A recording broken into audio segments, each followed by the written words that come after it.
Muy buenos días. Me da muchísimo gusto estar con ustedes en una emisión más de Valle de Lágrimas, pero ahora sí yo estoy en el Valle de Lágrimas porque me apena muchísimo con nuestros invitados del día de hoy, con mis compañeros con los que trabajo semana a semana, pues no estar ahí en vivo y a todo color, porque fíjense que me dio gripa, ¿verdad? No es COVID, afortunadamente ya saben que hay una nueva ola de COVID tremenda, no es influenza, pero pues no quiero ir a contagiar ahí a mis compañeros y amigos. Pero me da muchísimo gusto estar otra vez con ustedes para hablar de un tema que es muy importante para la democracia en nuestro país. Pero miren, más allá de bla, bla, bla, y que sí, que qué tema tan pues definitorio para nuestra vida pues democrática.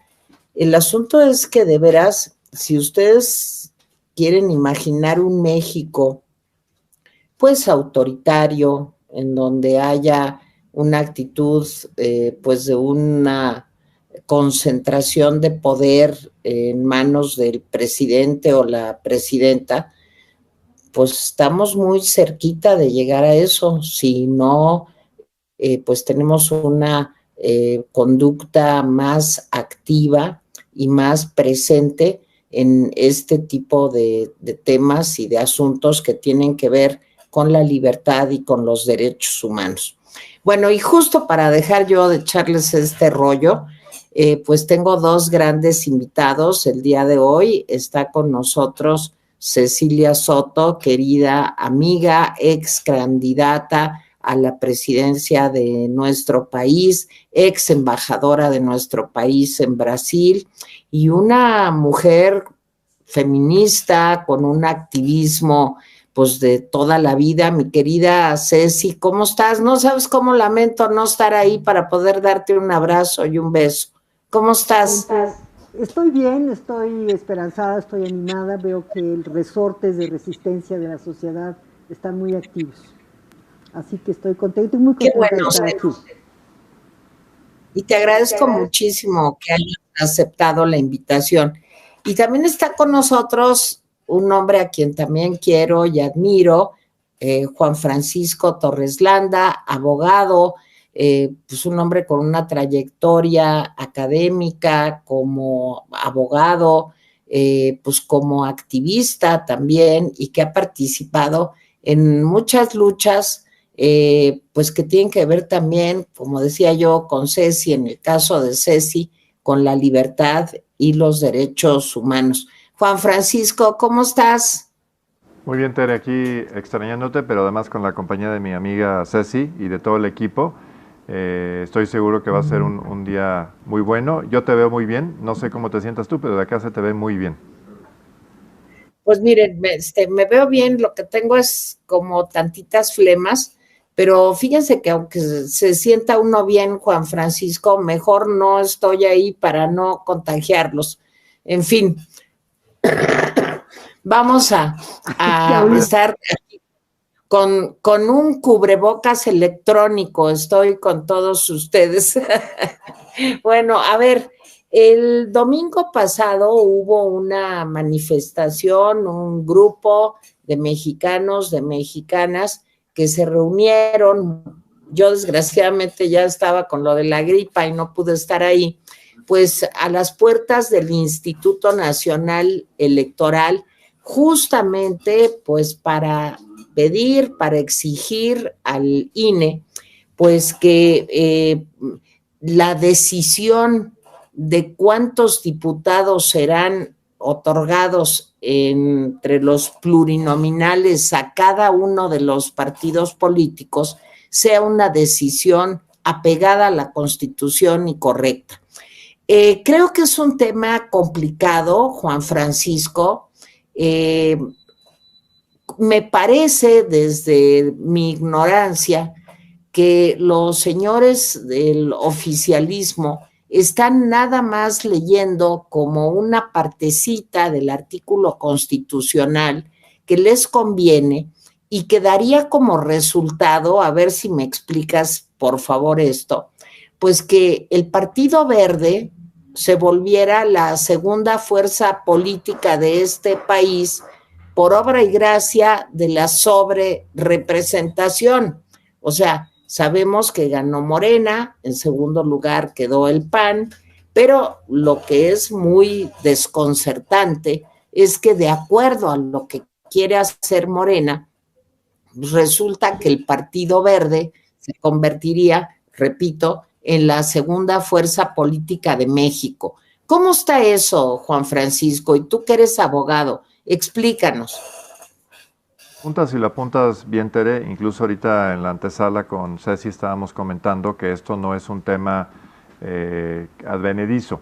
Esto es parte de una estructura en que el oficialismo y los tres partidos de esa coalición instrumentaron una serie de pasos para lograr el resultado por el cual ellos están aspirando, que es lograr esta sobrerepresentación y tomar por asalto el Congreso, logrando una mayoría calificada, por lo menos con gran flujo, digamos, de curules en Cámara de Diputados y muy cerca en el Senado. Pero hablando de la Cámara de Diputados, recordarás tú que la legislación electoral antes establecía que cuando se había una coalición, en un solo casillero aparecían los logos de los partidos, de tal suerte que el voto por esa coalición se entendía a esa coalición, en grupo, y no había forma de saber por quién el electorado, el votante, no se sabía por quién estaba votando por la coalición.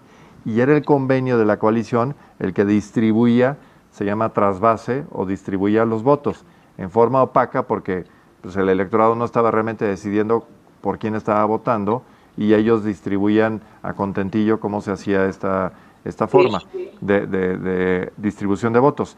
La ley se modifica y ahora la coalición lo que te dice es que los logos tienen que aparecer por separado, de tal suerte que sí hay una identidad entre a quién está votando y por qué partido se está votando. Sin embargo, en el convenio de coalición de la coalición oficialista, ellos redistribuyen los votos nuevamente y hacen que las victorias electorales, que eran muy bajas en el caso del Partido Verde, 6 o 7 distritos, 6 distritos, y en el caso del Partido de Trabajo creo que ninguno, resulta que, como tú bien señalas, el Partido Verde va a tener la segunda fuerza en número de curules en la Cámara de Diputados, muy por encima, por ejemplo, del PAN, que en número de votos está por encima del Verde. Entonces son de estas cosas que son totalmente equívocas, ilógicas, irracionales, de cómo se está tratando de hacer una contabilidad electoral para provocar un resultado artificial que se traduce en la sobrerepresentación y que tiene varios componentes. Uno es este del convenio de coalición. Lo siguiente es una interpretación a modo del artículo 54 y otros de la Constitución, pero particularmente el 54, para atribuirle a la palabra partido político una connotación de partido o coalición según mejor convenga.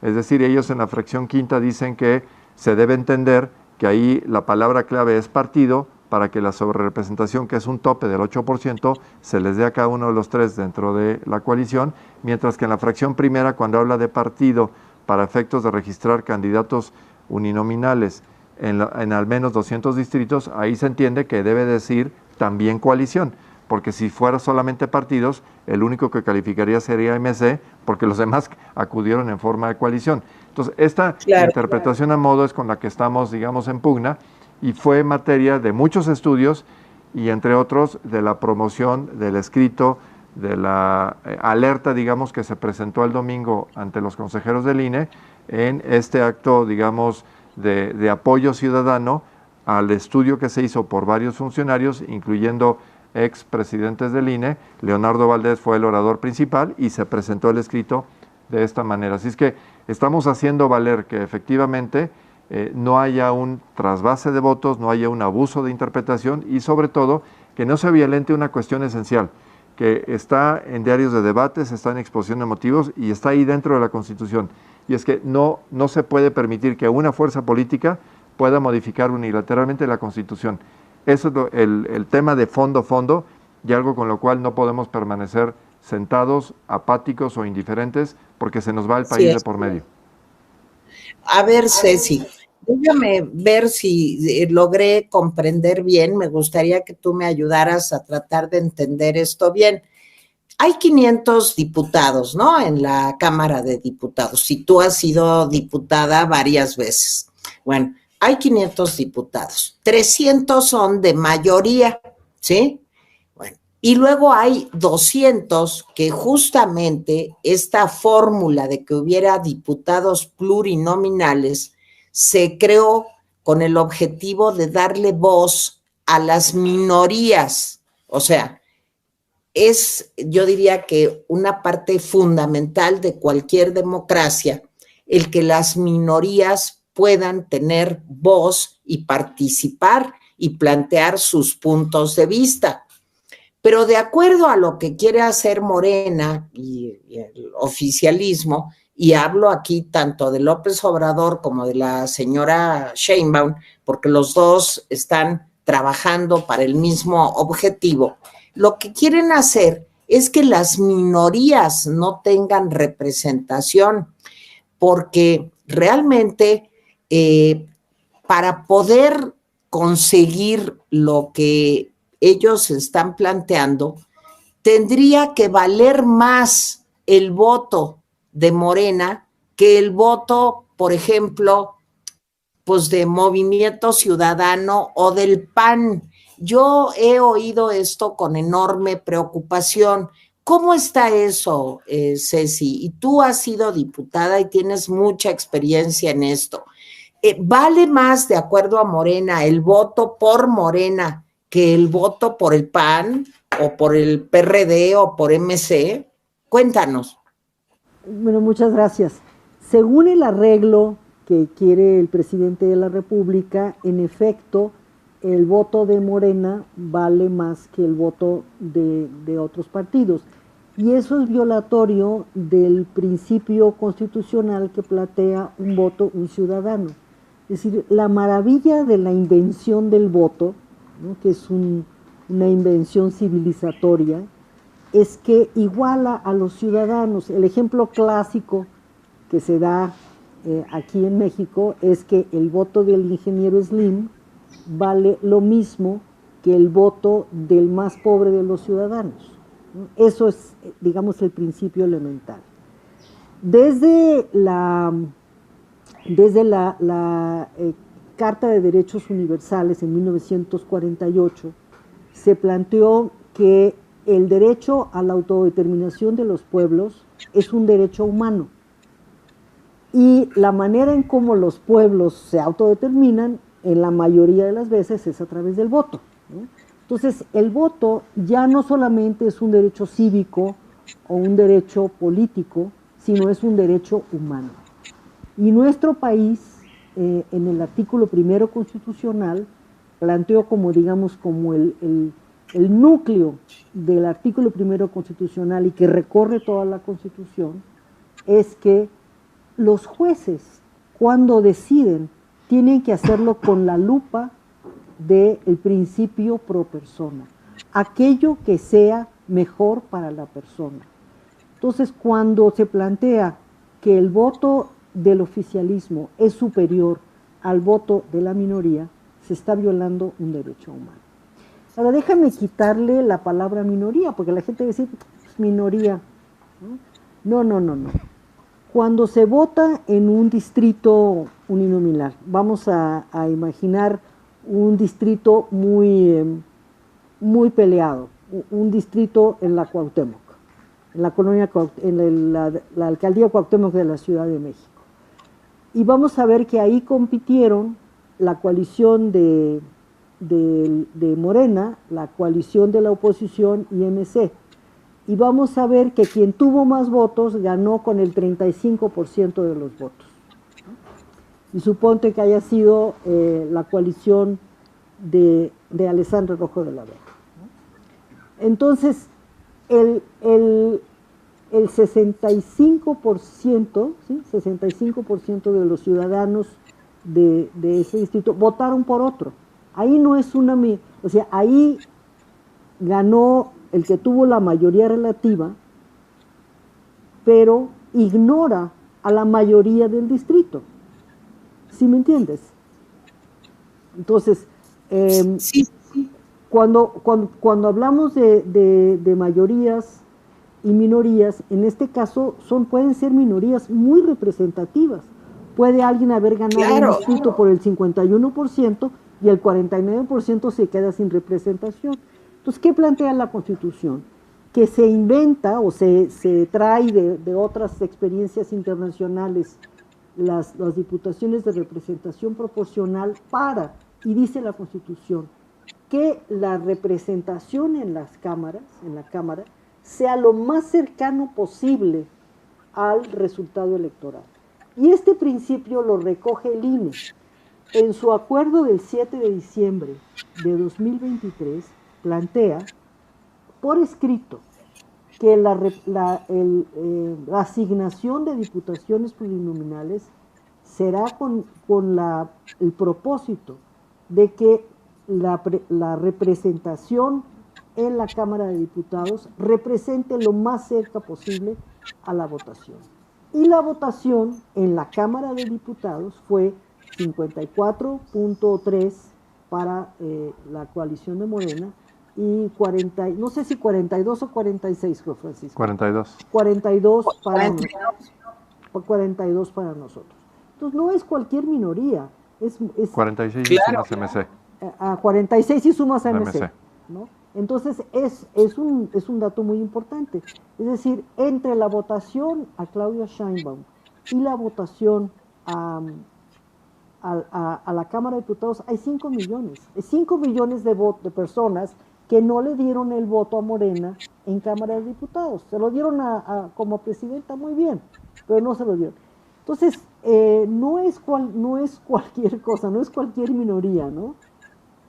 Sí, no es un partidito ahí chiquitito que hubiera tenido el 2% y de todas maneras tendría derecho a poder ocupar una posición en el Congreso, aunque fuera muy chiquito. Pero de lo que estamos hablando, lo que tú nos explicas bien, Ceci, es que, bueno, el oficialismo, Morena, pues, ganó con el 54 punto y piquito o 55%, y la oposición perdimos, porque yo me incluyo desde luego, con el 42%. Ahora, ¿cómo es posible que si ellos ganan, vamos a cerrar los números, Juan Francisco, si ellos ganan con el 55%, ¿sí? Quieren tener ahora el 75% de las curules. Quieren tener 20% más de lo que realmente ganaron. Yo esto es algo que por más que trato de tener un pensamiento, digamos, empático con ellos, híjole, no logro ver cómo le hacen para esta magia de haber ganado con el 55% y querer tener el 75% de los lugares en el Congreso. ¿Cómo está eso, Juan Francisco? Ese es el tema medular y es la alquimia electoral en la que estamos ahorita metidos, porque efectivamente para que los que nos escuchan les sea más fácil entenderlo, entre 54 y 46, por fijar números redondos, pues entre 50 y 46 no hay una diferencia tan grande. Y sin embargo, si esto se lleva a sus últimas consecuencias, resultaría que 54 y 46, insisto, muy cercanos entre sí, se dividirían a 75-25. Entonces hay una locura de que una diferencia, entre comillas, menor, sería casi de 50 puntos, ¿no? Es una locura, o sea, porque la sobrerepresentación implica también la subrepresentación. Y no es un tema nada más de los números.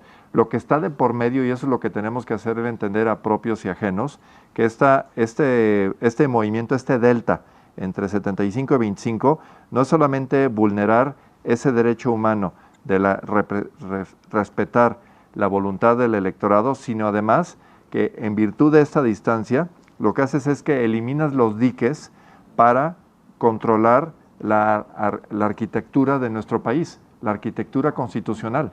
Entonces, todo lo que hoy conocemos de derechos humanos, de estructuras de instituciones, de derechos básicos en estructuras, en dogmas, etcétera, todo eso se vuelve superfluo, porque quedaría en manos de una fuerza política la posibilidad de cambiar lo que se les antoje.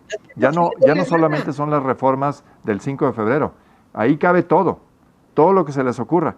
Entonces, por eso es tan importante que tomemos conciencia, y prueba de ello fue que fuimos al INE, lo haremos en próximas fechas con el tribunal, porque al final del día, después del 23 de agosto en que se pronuncie el INE, las resoluciones que ahí se adopten serán impugnadas, llegarán al TRIFE, y en el tribunal tendrán hasta el último día de este mes para adoptar las resoluciones definitivas, incluyendo la que determine cuál es la integración del Congreso, tanto en Cámara de Senadores como de Diputados.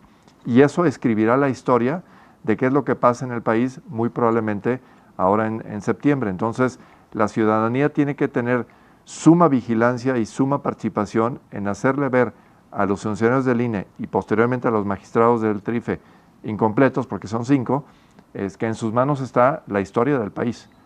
Es exactamente, no una exageración, que en sus manos está el futuro generacional de lo que hoy conocemos como Estados Unidos mexicanos. Hasta el nombre del país podría cambiar si esto llega, insisto, a abrir este tema. Todo eso es lo que está en riesgo. Sí, como cambió el nombre de Venezuela. Acuérdense que ahora Venezuela es la República Bolivariana de Venezuela. Y hubo una trampa, digamos, en Venezuela muy parecida a lo que estamos viendo aquí.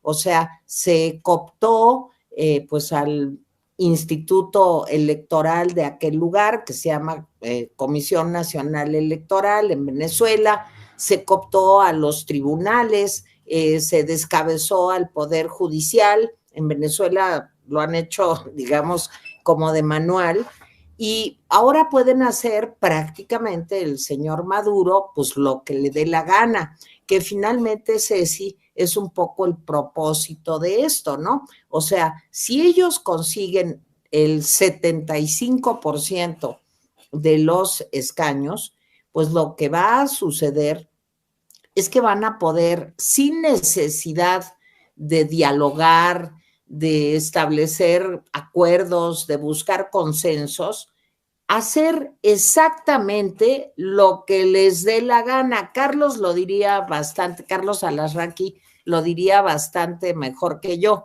pero dejémoslo ahí en hacer lo que les dé la gana. Ceci, ¿qué consecuencias tiene esto para los y para las mexicanas? Claro. Déjame irme un poquito atrás. Tú planteaste cómo es que del 54 al 75, ¿no? Yo tengo un ejemplo que me gusta mucho usar. Ellos suben esta cantidad de diputados al 75 porque, como dijo Juan Francisco, en vez de que a la coalición se le dé el 8%, se le da a cada partido, se le da a Morena, al Verde y al Partido del Trabajo. O sea, perdón que te interrumpa, se le da 8 al Morena, 8 al PT y 8 al Verde. Y eso da 24%. ¿Es así, Ceci? Más o menos es así. Entonces se le da esa sobrerepresentación que en la Constitución no es un premio, es un límite, ¿no? Ahora, imagínate que ellos hubieran logrado el 54% del voto con una coalición de 10 partidos. Y que a cada uno de esos, bueno, es que ese es un ejemplo que me gusta mucho, porque ese ejemplo te muestra el absurdo de estar aplicando el principio del 8% a cada partido y no a la coalición como un todo. Se acabarían los 200 diputados plurinominales, ¿no?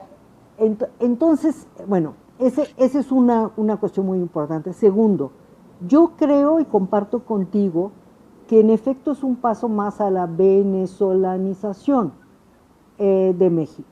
Es de manual, fueron al mismo campo de verano, Maduro, López Obrador, etcétera, y ese es el asunto, ¿no? Primero tomas los organismos electorales, quitas la independencia a la Suprema Corte. Creo que en un programa pasado aquí comenté yo que en Bogotá está exiliado todos los ministros de la Suprema Corte de Venezuela de cuando esto era autónoma, ¿no? Tomas la prensa, acabas con los medios independientes de la prensa, tomas también al poder legislativo. Es exactamente lo mismo, con toques diferentes, como la ropa de Claudia Sheinbaum con un toque mexicano, ¿no? Es decir, pero es básicamente lo mismo. Ahora, ¿qué es lo que pasaría? Nosotros tenemos ahorita en el Senado, ellos no lograron la mayoría constitucional, hay 3 senadores, y yo quiero separarme de quienes dicen, tienen 3 senadores, los van a comprar. Yo quiero separarme de eso, porque el lenguaje, el mensaje que les estamos dando a esos senadores y a todos los senadores de la oposición es que con esto se nos va la democracia en el país, ¿no? Entonces, por ejemplo, pero digamos es un límite no suficientemente fuerte, ¿no? En la Cámara de Diputados, si ellos logran ese 75%, por ejemplo, pueden modificar la Constitución para que la reelección presidencial sea posible, ¿no? ¿Y qué pasaría ahí? Que la oposición no tendría el 33% que exige la Constitución para que puedas interponer una acción de inconstitucionalidad. El único límite que habría es las controversias constitucionales, que esas solamente las pueden interponer los municipios, los estados y otros órganos autónomos que van a desaparecer, sí, ¿no? U otros o están cooptados. U otros poderes. Entonces, y que no necesariamente podrían interponer una acción contra la reelección, porque no es su materia, ¿no? Sí. No se mete con un asunto de ellos. Entonces, sí, la sociedad quedaría indefensa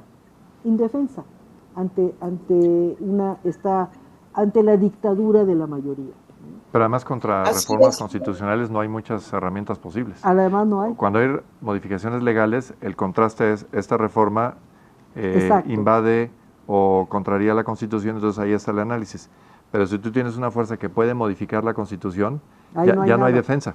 Estás totalmente inerte y a la expectativa. A ver, Juan Francisco, pero pues es que ahora sí que es el complot perfecto, porque por un lado está la posibilidad de desaparecer. Para mí es desaparecer al Poder Judicial. Esto de la elección de los jueces por votación popular es como elegir, hablando de los ejemplos, Ceci, a mí me gusta decir que esto de elegir a los jueces es como poner a votación quién te opera del apéndice. O sea, quién es el más popular, no el más preparado, no el que tiene una mayor experiencia, pues para que te saque una muela o te haga un bypass en el corazón. O sea, es algo absolutamente delirante lo que están proponiendo, pero es descabezar al Poder Judicial, desaparecer a los órganos autónomos. Seguramente vieron o escucharon, yo a veces me someto a ese ejercicio masoquista de ver al señor López Obrador en las mañanas, y hoy, bueno, era contra viento y marea sobre mexicanos contra la corrupción y contra las organizaciones civiles.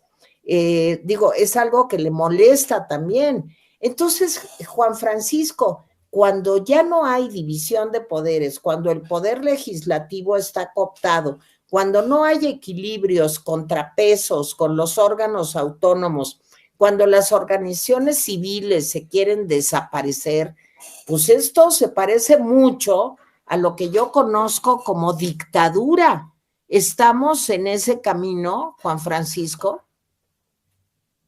Que de repente se nos puede tildar de exagerados, pero la realidad es que en el momento en que tú le quitas las columnas a un banco que descansa justamente en la división de poderes, en el respeto a la estructura constitucional, etcétera, si tú un banco de 3 patas, que son los 3 poderes, le quitas uno de ellos, el banco no se va a sostener.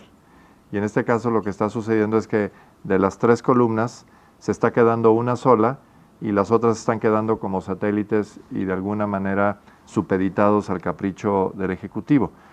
Y eso, hoy en día pues el Legislativo brilla por su ausencia. Debo señalar con suma preocupación que ellos mismos confiesan su ánimo, digamos, dictatorial, porque están ahorita dictaminando en comisiones en la Cámara de Diputados en forma expedita todas las reformas de las que estamos hablando, porque no quieren perder tiempo. Ayer mismo Ricardo Monreal confesó que de las 20 iniciativas ya tienen aprobadas y dictaminadas en comisiones 13, y que de aquí al resto del mes lograrían las 20 restantes.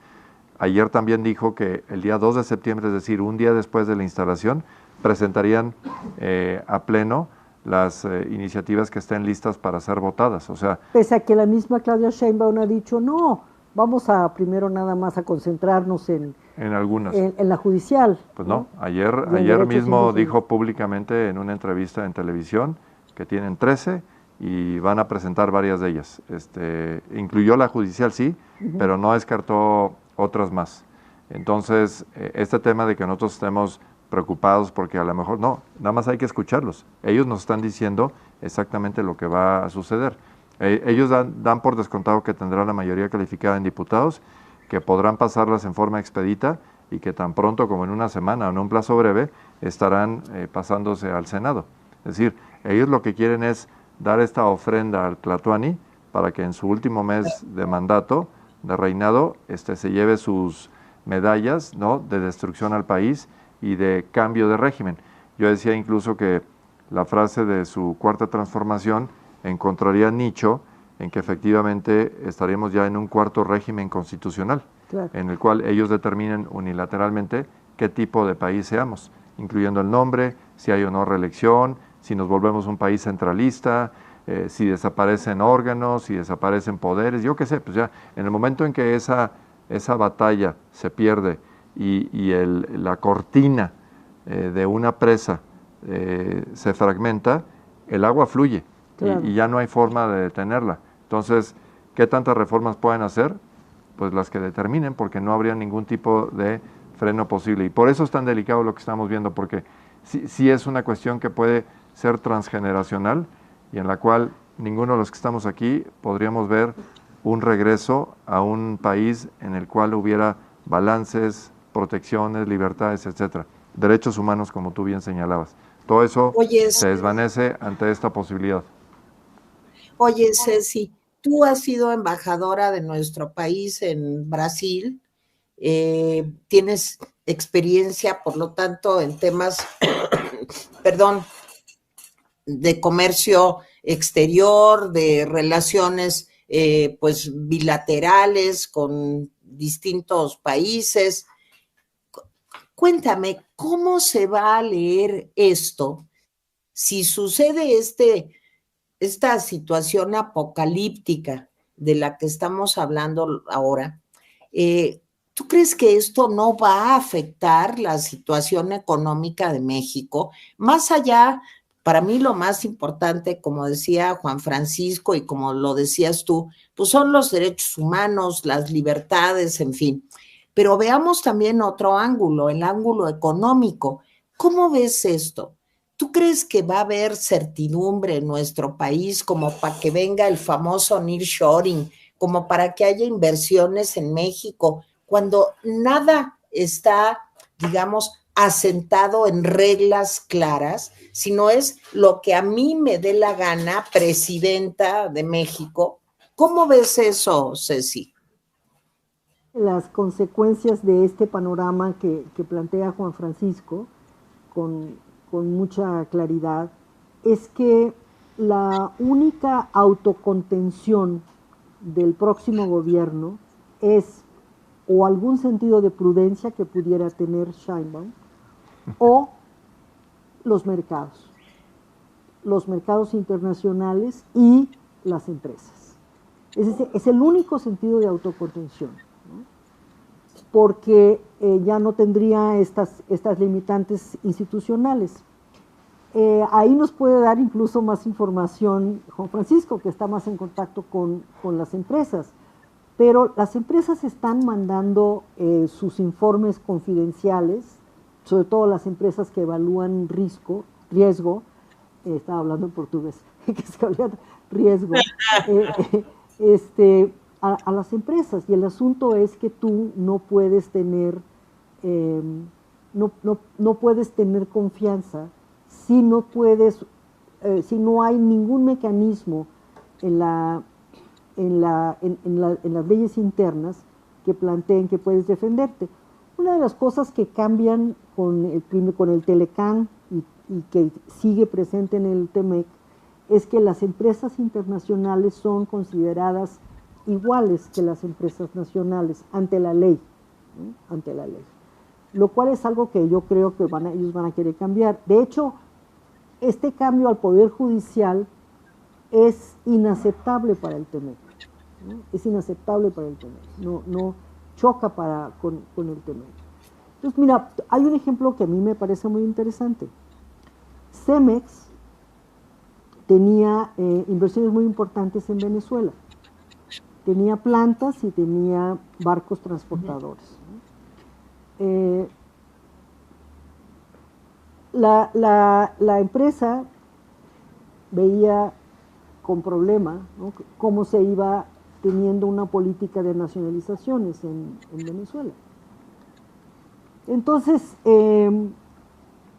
la noche anterior a que el ejército de Venezuela toma las instalaciones de Cemex, la noche anterior cenaron los altos ejecutivos de Cemex México en Venezuela con altísimos representantes de Maduro o de Chávez, ya no me acuerdo.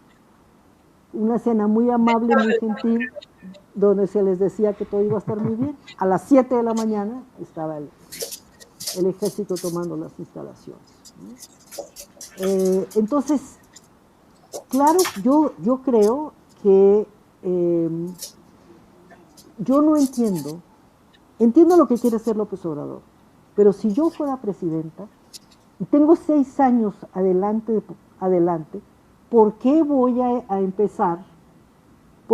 empezar con un baldón, ¿no?, con un baldón donde ya me están clasificando, ya me van a poner la etiqueta de populista autocrático, ¿no? ¿Por qué voy a ahuyentar la inversión que puede llegar a México si no les ofrezco confianza a los inversionistas? Brasil, que está a 10,000 kilómetros de distancia de México, tiene más inversión para nearshoring o para farshoring que México. Claro. Con un gobierno de izquierda, tiene más inversión, ¿no? Y Costa Rica, por ejemplo. La Secretaría de Economía dice que hay 46,000 millones en promesas. Prometer no empobrece. La inversión extranjera directa que ha llegado es básicamente de las empresas que ya están para renovar planta, etcétera, etcétera, ¿no? Es reinversión. Es reinversión. 4% de la inversión extranjera directa que ha llegado es nueva. Los demás están esperando, las empresas están yendo. Entonces es muy grave. ¿Por qué empezar dándote un tiro en los 2 pies, no en uno solo? A ver, Juan Francisco, como decía Ceci, pues tú eres consultor de asuntos empresariales, comerciales. ¿Cuál es la perspectiva, digamos, que se ve en México de pasar esto? Acabo de ver que ha habido un descenso en la prospectiva sobre el crecimiento de México. Esto, pues, el Banco Mundial, en fin, la Copal, están diciendo, pues no va a crecer México lo que se tenía pensado.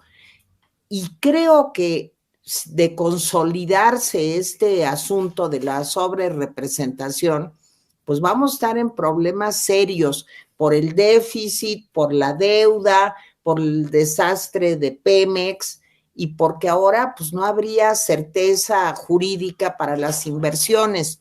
¿Cómo ves esto, Juan Francisco? Mira, no tienes que ir lejos. Hoy en la prensa se reportan 2 noticias que son muy graves. Una que dice efectivamente que una asociación, digamos, de industriales, una cámara de comercio, señala que de pasar la reforma judicial hay una colisión directa con las obligaciones de México conforme al TEMEC y que por lo tanto Estados Unidos podría instaurar un reclamo formal de que México está incumpliendo con esas obligaciones y de ahí derivan pues una serie de consecuencias, sanciones, etcétera, en un escenario draconiano, incluso la salida del tratado. No creo que lleguemos a eso, pero de que esto tiene consecuencias, las tiene. En otra nota leo que hay compañías que están prefiriendo yéndose a Texas. Ya ni siquiera están prefiriendo irse a Texas y Arizona, porque la energía es barata, no hay temas de inseguridad y la logística es inmejorable. Claro. O sea, la ventaja competitiva que tendríamos nosotros y que seríamos el destino natural a nivel mundial del nearshoring no lo es y no existe y ninguna cifra lo avala, porque efectivamente las condiciones de falta de energía renovable, energía disponible, energía barata, más seguridad, problemas de infraestructura carente y cero seguridad, tanto jurídica como pública, están incidiendo en la toma de decisiones en el mundo real, donde las decisiones se toman en forma fría, en forma calculadora y con un balance de por medio. Y dicen, México está mal aquí, tiene un activo importante que es la cercanía y el tratado, pero estas dos no bastan para sobreponerse a los déficits que estamos generando como país. Y en esa batalla estamos dando un pésimo ejemplo de algo que además, decíamos hoy en la mañana que la lista es interminable de los países que quisieran estar geográficamente donde estamos nosotros. claro. Estamos en el mejor lugar del mundo y sin embargo tenemos el peor gobierno posible para aprovechar esta circunstancia. Tomo la importante aseveración de Ceci que en la cabeza de la doctora Sheinbaum, que mañana recibirá la constancia de mayoría y se convertirá formalmente en presidenta electa, me imagino que lo que quiere es tener un buen gobierno. Digo, eso es lo que uno pensaría con sentido común. Si eso es cierto, iniciar con un tropiezo del tamaño de derrumbar el Poder Judicial, reformas constitucionales inviables, y no teniendo un gobierno que tenga legitimación para toma de decisiones, pues van a ser 6 años de terror. Las cifras, efectivamente, de CEPAL redujeron la tasa de crecimiento para este año, pero además anticiparon un menor crecimiento para el que viene, Claro. que es parte de pagar la borrachera presupuestal que iniciaron este año De con las ánimo elecciones. electoral, y ahora tienes que pagar ese déficit en que lo tienes que comprimir, tienes que restringir el gasto gubernamental, y entonces pues la economía va a sufrir. Y si además de eso le agregas al cóctel cero incentivos, cero lógica en las reformas, un Congreso con una legitimación totalmente diluida, y además de todo eso tienes problemas, por ejemplo, como Pemex, que es un dolor de cabeza y un cáncer invasivo al resto de la economía, pues la doctora va a empezar con el pie izquierdo, de no lograr controlar a quien está de salida y quien debiera darle oxígeno para que tuvieran un gobierno exitoso. Pero como van las cosas, a ella no le va bien, y si no le va bien a ella, no nos va a ir bien a los demás. Así es que tenemos sobrada razón de estar preocupados. Oye, Ceci, pero a ver, yo aquí te quiero hacer una pregunta, aunque suene cursi, ahora sí que de mujer a mujer. Mira, el problema que yo siento que tenemos además es que no solamente no vamos a tener órganos autónomos, sino que no vamos a tener una presidenta autónoma.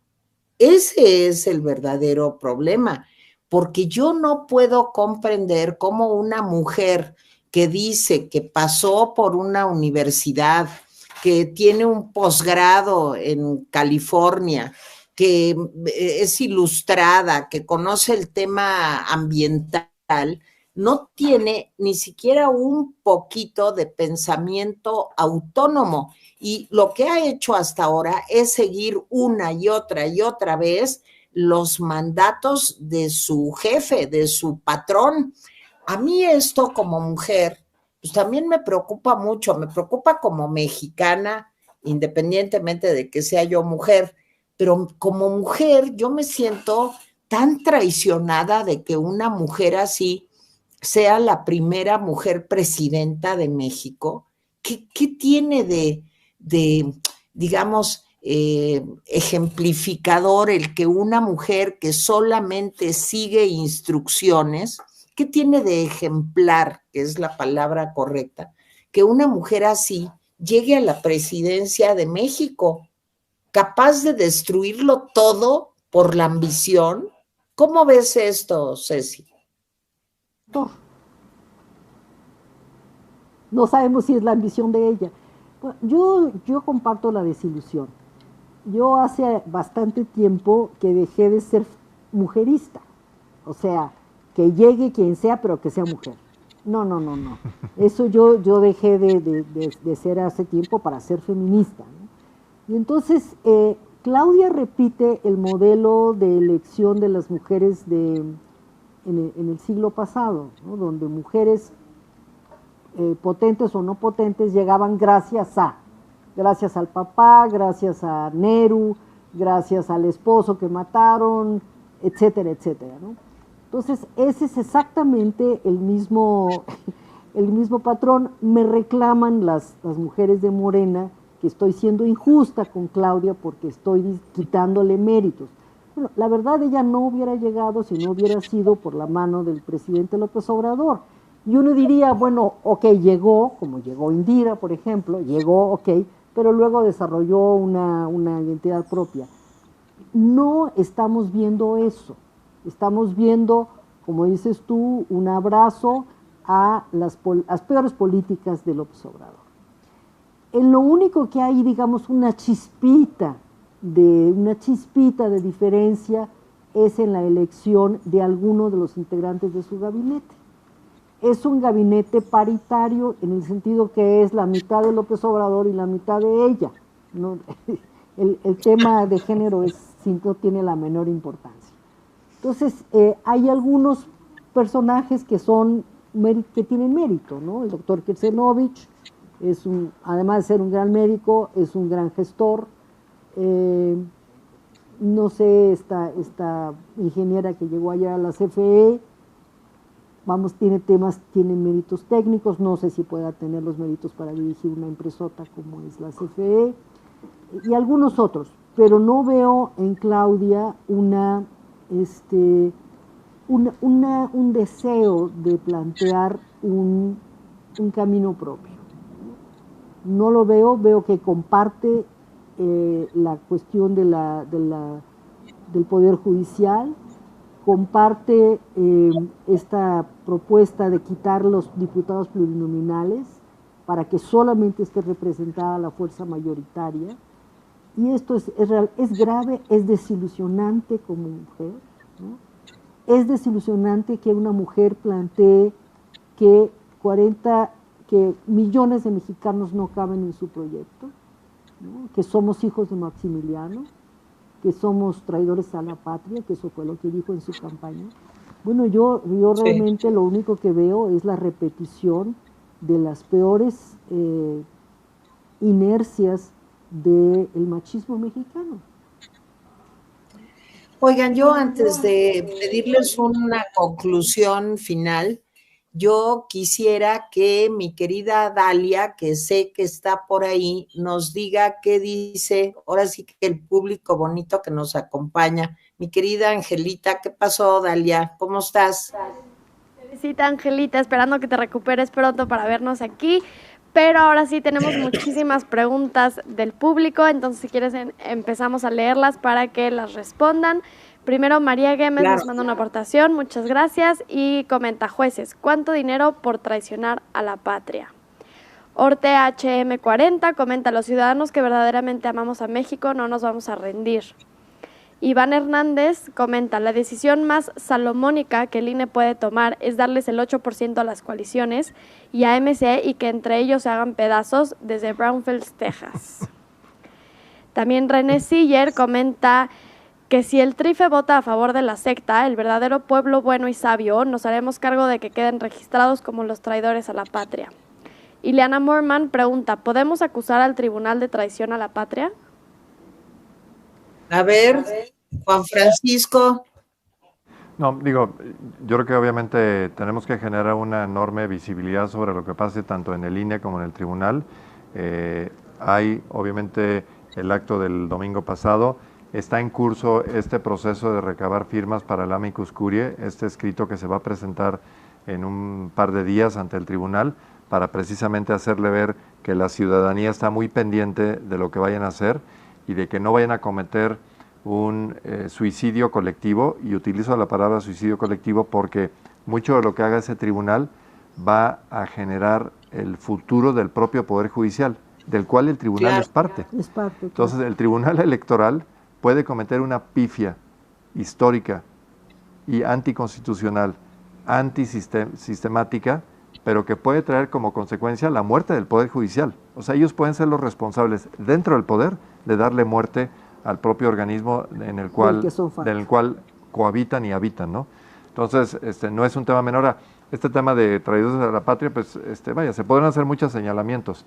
Creo que no da para procesarlos penalmente, pero sí para que la historia los juzgue como personas que no estuvieron a la altura de las circunstancias y no estuvieron a la altura, insisto, de un reto histórico que es de tal calado que puede transformar al país en uno, utilizando tus palabras, Tere, que nos acercaría mucho a un régimen autocrático, probablemente dictatorial, tiránico en muchos sentidos. Así es que de ese tamaño es el riesgo.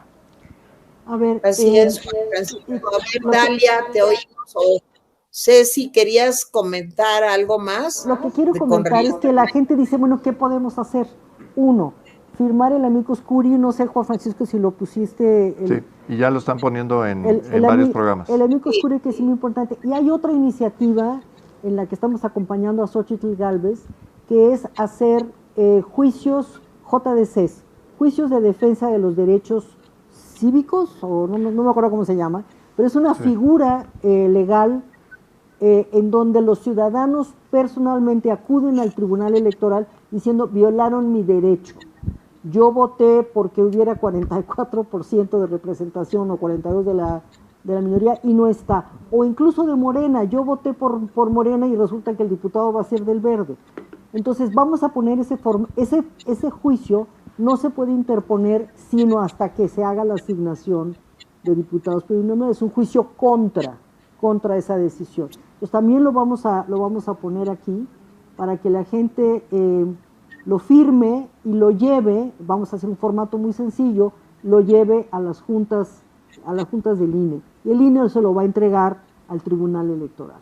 Hay mucho por hacer, porque otro peligro que hay, Tere, es que si la gente considera que la Cámara de Diputados es ilegítima, entonces eso te lleva a violencia, te lleva a que la gente haga huelgas de no pagar impuestos y una serie de cosas porque consideran que esa Cámara es ilegítima. Entonces, eso no es bueno para México, no es bueno para la imagen que queremos dar, eso agrava la situación de sensación de que no hay justicia en este país. Entonces, yo creo que todavía podemos hacer cosas importantes como estos juicios y como este amicus curiae.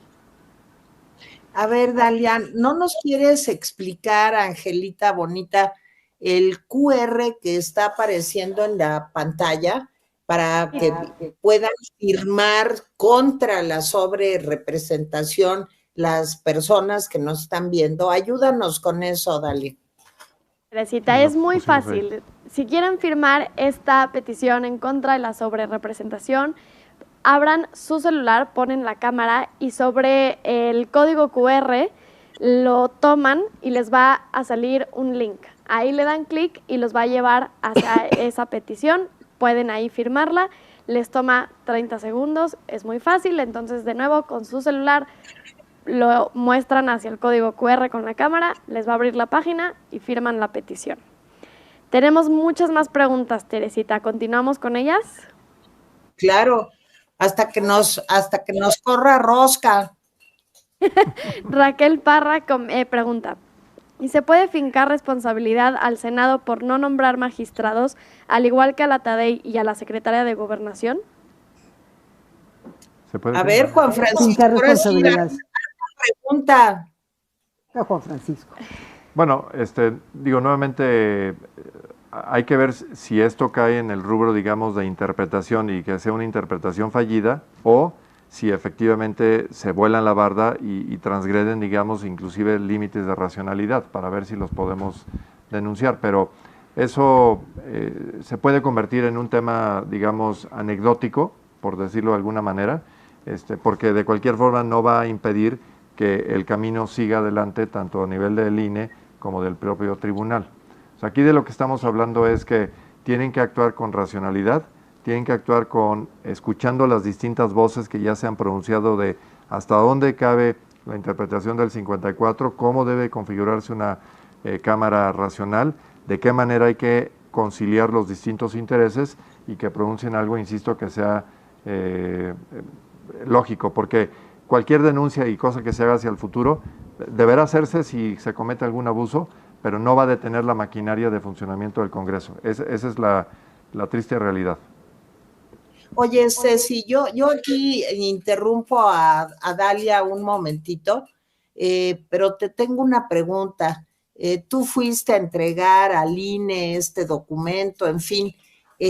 Juan Francisco mencionaba hace un rato que en el Tribunal Electoral pues nada más hay 5 magistrados, porque los otros 2 pues no les ha dado la gana de nombrarlos porque les conviene seguramente. ¿Qué lectura tienes del Consejo del INE y del Consejo del Tribunal? Yo sé que es una pregunta complicada, pero ¿qué podemos esperar de acuerdo a lo que tú has visto, Ceci? A ver, yo creo que en el caso del Consejo, lo que nosotros esperaríamos en forma óptima sería una asignación con sobrerepresentación, pero que fuera votada no unánime. Es decir, yo creo que la mayoría de los consejeros está a favor de los 11. De los 11 estaría mayor de la sobrerepresentación, de la interpretación literal del texto, pero estamos seguros que habrá varios consejeros que van a votar diferente. Esto es un mensaje poderoso para el Tribunal Electoral, ¿no? De que no hay una mayoría. Unanimidad. Pero que la decisión no será adversa. Esa es la lectura. La decisión nos va a ser adversa. Ahora, en el caso del Tribunal Electoral del Poder Judicial, todos los votos han venido siendo 3-2, ¿no? Quiero primero aclarar, hay una sexta que nada más podía opinar y actuar en la calificación presidencial, ¿no? Para todo lo demás son 5. En efecto, para que esa mayoría que ha venido ratificando las decisiones a favor del gobierno continúa así. Entonces, todos los votos han sido 3-2, 3-2. Como decía Juan Francisco, esta decisión es una decisión que los puede desaparecer a ellos, y a lo mejor eso y las consecuencias gigantescas que se van a tener puede mover las cosas. Ojalá que así sea. A ver, Dalia, pues un par de preguntitas más y ya nos vamos. Olga Ana María Loredo pregunta, si tanto le importa a México a MC, ¿dónde están para reclamar por la sobrerepresentación? Bueno, están haciendo. Lo están haciendo también. Sí, son de los más afectados, de hecho. No, todo lo están haciendo todos los, o sea, primero, es muy importante tomar en cuenta que hasta que se haga la asignación, tú puedes protestar. Ahora, una cosa muy importante, que explicó de paso Juan Francisco, pero que vale la pena explicar mejor. Desde diciembre, el PAN, el PRI, el PRD, Movimiento Ciudadano y Xóchitl Gálvez como candidata impugnaron el convenio de coalición. Porque en el convenio de coalición, ¿qué es lo que se hace? Que el voto de los ciudadanos no vale frente a la decisión burocrática de Morena. Que Morena dice, oye, Partido Verde, ganes lo que ganes, yo te voy a dar 70 diputados. ¿No? Entonces, ¿qué pasa? Que el voto del ciudadano vale menos que la decisión de la burocracia de los 3 partidos. Eso de nuevo viola los derechos humanos y viola que el voto del ciudadano es superior a cualquier decisión burocrática. Sí, pero a ver, yo aquí a título personal quiero decir esto, totalmente a título personal. Yo veo que los partidos políticos, todos, digo, el PRI, pues ya ni hablemos de lo que está pasando ahí, el PAN con una tibieza enorme también, con honrosas excepciones como Kenia, en fin. El PRD pues ya inexistente, casi MC con una discreción absoluta. Yo no veo a los partidos políticos tomando el toro por los cuernos y trabajando con la firmeza, con la contundencia que un momento así para México requiere. Perdón, es una opinión totalmente personal, me hago cargo, pero yo no veo eso, ¿eh? Yo veo una tibieza y pues, un enorme desinterés profundo por contagiar realmente de preocupación ante lo que el monstruo al que nos estamos enfrentando. Perdón, yo así lo veo. A ver, comentamos en la mañana que era una noticia muy anticlimática el hecho de que en las fracciones de los partidos minoritarios se estén peleando que si unos están dentro o fuera, que si Manlio está afuera, que si etcétera. Son cosas que no deberían estar sucediendo cuando hay una guerra mucho más importante y se están peleando las migajas. Entonces, sí, pero yo, a ver, yo quiero representar el optimismo. Yo quiero representarlo. ¿Por qué? Porque si se aprueba esto, se acaban los partidos. Si el sí, por supuesto. O sea, se acaban. Pero en el Senado tenemos que estar sólidos. Senado, sí, yo creo que el PRI sabe que si cede estos senadores, ya no tiene ninguna utilidad. Yo creo que independientemente de lo que opinemos de ya saben quién, podemos esperar firmeza en esta cuestión. Sé muy bien que ya Morena ha estado buscando a los senadores del PRI, estos han resistido, es lo que me han dicho, y yo quiero ser optimista, Tere. Podemos hacer una apuesta. Ojalá, Ceci, ojalá tengas razón. Bueno, la última, mi querida y bonita Dalia. A ver, Tere, la última pregunta. Adela Carretero Román nos manda una aportación, muchas gracias. Y comenta Francisco Ceci, la ciudadanía es apática y poco activista. Tere, como colega psicóloga, ¿estás de acuerdo que algo pasa con el mexicano? Invita al doctor Newman, ¿qué hacemos? Y Marta Shibli desde Suiza pregunta a Francisco, ¿qué posibilidades reales se tienen de frenar lo del cambio del Poder Judicial? Bueno, tan reales en eso y en cualquiera de las otras reformas. Al final del día no es solamente esa, aunque esa es la que ha recibido más publicidad. De hecho, la semana pasada nosotros jueves y viernes hicimos un foro para explicar a la ciudadanía qué es lo que representa el cambio en todo este sistema y en el descabezar el Poder Judicial, lo que es trascendente para el ciudadano de a pie, y están ahí las conclusiones, están los videos, vale la pena escucharlos, pero no es menor. O sea, el sistema de justicia hoy en día no genera los resultados que la ciudadanía pide. De hecho, en los reclamos número 1 de quejas a nivel nacional, la número 1 es injusticia e inseguridad. O sea, no es un tema menor para cualquier persona. Ese fue el tema fundamental de mi campaña. ¿Sí? En 94 la gente me decía no hay justicia, pero se refería al Ministerio Público, etcétera. Y ahora es eso más el tema de inseguridad y convivencia con delincuencia organizada y todo lo que estamos viviendo, ¿no? Los limoneros que nos amanecemos hoy, etcétera, todos los problemas que están ahí. Y sin embargo, la reforma no va a resolver eso, si acaso lo va a emproblemar más. ¿Cómo se va a detener esto? Teniendo solidaridad ciudadana en torno a un Senado que tiene que permanecer bien cerrado y que resistan los cañonazos de plata o plomo, porque a eso se va a reducir esto. Claro. Y asegurar que esos 43, 45 senadores, sea cual sea el número final, estén cohesionados para que ni dejen de ir a sesiones y tampoco tomen escalas largas en baños, ni mucho menos, en que pueda reconstituir el quórum para pasar votos.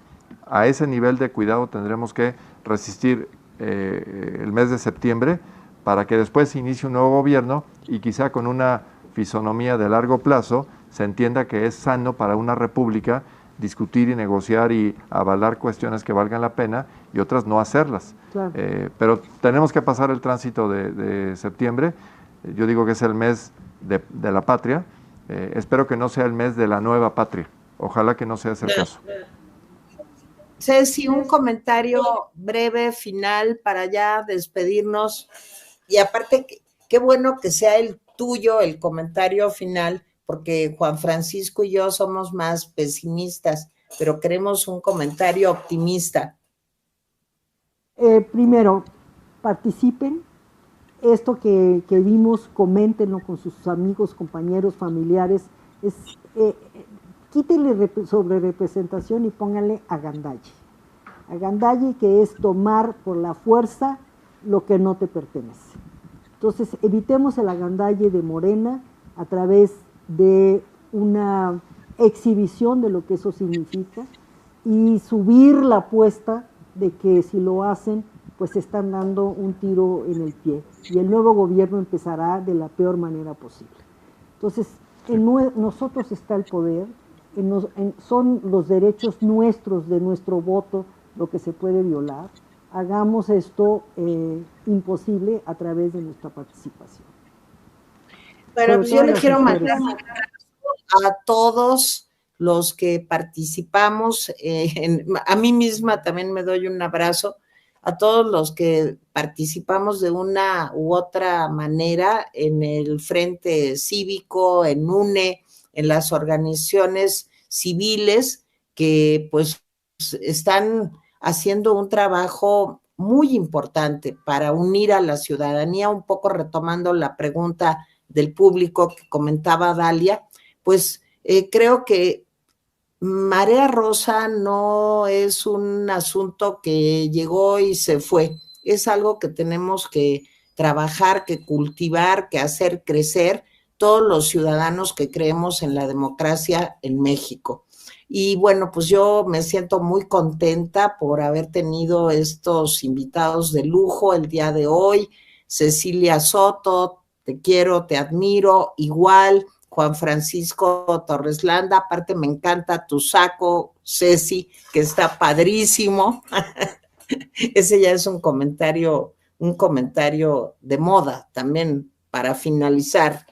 Y muchísimas gracias a ustedes por habernos acompañado. Yo pido a mis compañeros que están allá en el estudio, pues un aplauso que yo doy desde aquí a Ceci y a Juan Francisco, agradeciéndoles enormemente presencia el día de hoy. Yo soy Tere Vale, les prometo que se me van a quitar los mocos y que nos vemos aquí la semana entrante en otra emisión de Valle de Lágrimas. Delia, ni me despedí de ti, pero también te mando besos. Gracias, amigos, muchas gracias por habernos acompañado. Gracias, bye.